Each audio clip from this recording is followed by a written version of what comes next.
Well, it's summer, and if you're looking for ways to keep those kiddos busy, we've got you covered. Please help me welcome Miss Amber Jayne. Amber, welcome to the program. Thanks for having me. Excited to be here. I understand you have a bunch of tips for us, so let's start with number one. You say it's still important to keep a routine. Talk to us about that. Kids love routine, and I don't want to stress any of you mama or parents out, but just keep it really simple. Maybe Monday is library day, Tuesday is park day, Wednesday you might have a play date, Thursday is like fun Target day or errand day.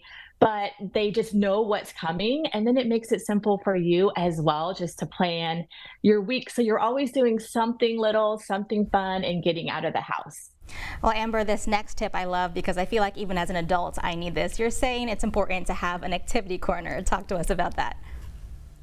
Absolutely. Kids need a little area they can call their own and make it cozy. Books, markers, coloring crayons, whatever, puzzles, maybe a little music box that they can play on their own. But it's just a safe, warm place where you know they're safe, they are engaged, they can be creative, and then you can do the dishes. You can get some housework done because you know they are having fun. So it's really important for kids to feel like they have their own little space. Absolutely, and it's also important to keep those minds engaged, right? So this is something that Yes. my mom used to do when I was little, and you're saying it's important to keep them reading, right?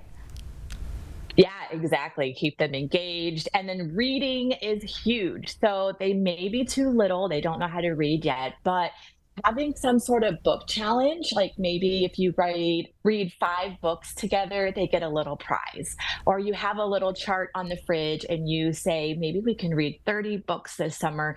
But just keeping them engaged, and for little ones, reading is huge. You know, so much learning happens when you just simply sit down with them and read a story. So a book challenge is just a fun way to keep them engaged.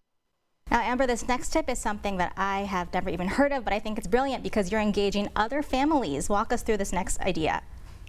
Yeah, so a lot of us work from home. A lot of us are we have our kids, it's summer, and you still have a job. So I think it's really important to maybe do a play date swap. So if you have a friend or if you have a family member, a grandma, grandpa, or an aunt, my daughter used to have grandma days and she loved it. So a play date swap. So maybe one time a week, your child gets to go to a friend's house. They're developing social skills.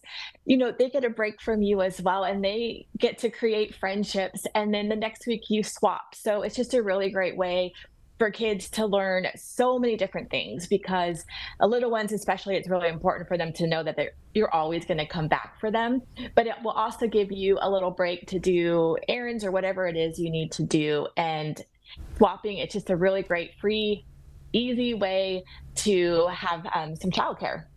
Amber, some great tips that any families can use, really. Thank you so much for your time. Yeah, thanks for having me. Of course. All right, guys, keep it here. We'll be right back.